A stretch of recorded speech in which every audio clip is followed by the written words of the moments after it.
तो भाइयों और बहनों, आज हम बात करेंगे महाभारत की, एक ऐसी कहानी जिसमें धर्मा और अधर्मा की लड़ाई है, प्यार और नफरत का संगम है।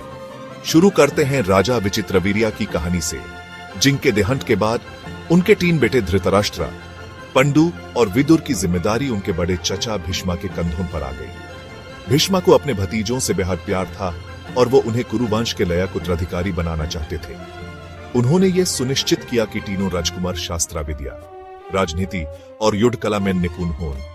धृतराष्ट्र, जो सबसे बड़े थे, बलवान और शक्तिशाली थे, उन्होंने गदा युद्ध में माहिर बनने के लिए कड़ी मेहनत की। पंडु, छोटे भाई, तीरंदाजी में निपुण थे। उन्होंने प्रसिद्ध गुरु से शिक्षा लेकर धनुर्विद्या में अपार दक्षता हासिल की। विदुर, जो एक दासी से पैदा हुए थे, वो रज्जी के उत्तराधिकारी नहीं थे, लेकिन उनकी बुद्धि और ज्ञान अतुलनीय था।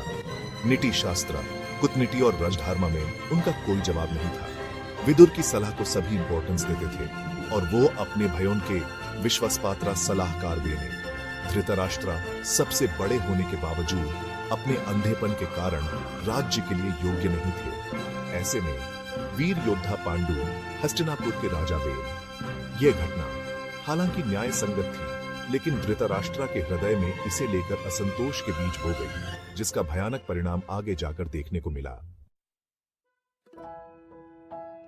धृतराष्ट्र अपने अंधे होने के बावजूद बहुत ही खूबसूरत और प्रभावशाली व्यक्तित्व वाले थे। गंधरी, जो गंधारा की राजकुमारी थी, उनसे उनका विवाह धूमधाम से हुआ। गंधारी का अपने पति के प्रति समर्पण अद्वितीय था।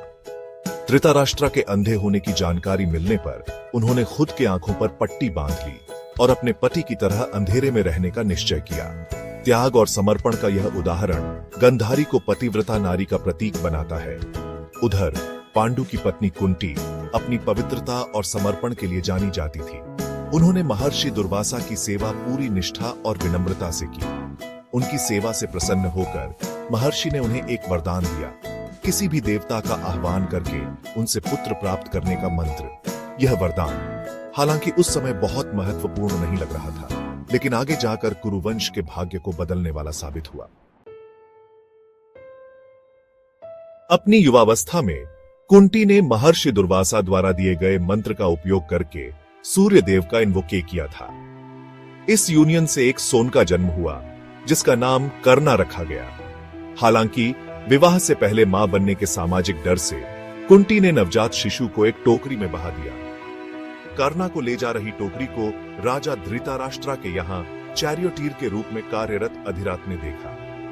वो और उनकी पत्नी राधा, जो खुद निसंतान थे, इस दैवी तोहफे को पाकर बहुत खुश हुए और उस बच्चे का नाम कर्णा रखा। अपने वास्तविक माता पिता से अनजान कर्णा चैरियोटीर के घर में पला बढ़ा।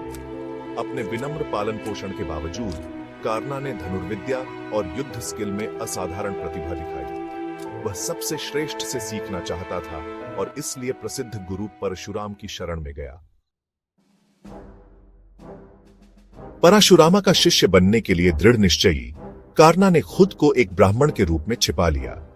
परशुरामा, जो केवल ब्राह्मणों को ही शिक्षा देते थे, ने कर्णा को अपना शिष्य स्वीकार कर लिया। गुरु के मार्गदर्शन में कर्णा ने युद्ध कला में निपुणता हासिल की और एक अद्वितीय धनुर्धर बन गया। लेकिन किस्मत को कुछ और ही मंजूर था। एक दिन जब परशुरामा कर्णा की गोद में सिर रखकर आराम कर रहे थे, तब एक भौंरा आया और उसने कर्णा की जांघ पर डंक मार दिया। असहनीय पीड़ा होने के बावजूद कर्णा अपने गुरु की नींद खराब न करे, इसलिए वो हिला तक नहीं। जब परशुरामा की नींद खुली और उन्होंने कर्णा के धैर्य को देखा, तो उन्हें एहसास हुआ कि उनका शिष्य कोई ब्राह्मण नहीं, बल्कि एक क्षत्रिय है। धोखा मिलने पर क्रोधित होकर उन्होंने कर्णा को श्राप दे दिया कि युद्ध के सबसे महत्वपूर्ण मोड़ पर वह ब्रह्मास्त्र का ज्ञान भूल जाएगा। यह श्राप कर्णा के जीवन में एक महत्वपूर्ण मोड़ साबित हुआ। द्रोणाचार्य द्वारा आयोजित एक स्वयंवर में कर्णा के धनुर्विद्या कौशल ने सभी को प्रभावित किया, जिसमें कौरवों में सबसे बड़े दुर्योधना भी शामिल थे। दुर्योधना ने कर्णा की वीरता को पहचानते हुए और उनमें एक ऐसा ही वीर देखते हुए उन्हें अपनी मित्रता की पेशकश की और उन्हें अंग का राजा नियुक्त किया। कर्णा दुर्योधना के प्रति उनकी उदारता और दोस्ती के लिए सदैव ऋणी रहे और उन्होंने उनके प्रति अटूट निष्ठा की कसम खाई। इस तरह एक अटूट बंधन की शुरुआत हुई जो महाभारत युद्ध की दिशा तय करेगा। रणभूमि में अपने ही भाइयों पांडवों का सामना करते हुए भी कर्ण दुर्योधना के साथ खड़े रहे। उनकी निष्ठा कभी डगमगाई नहीं।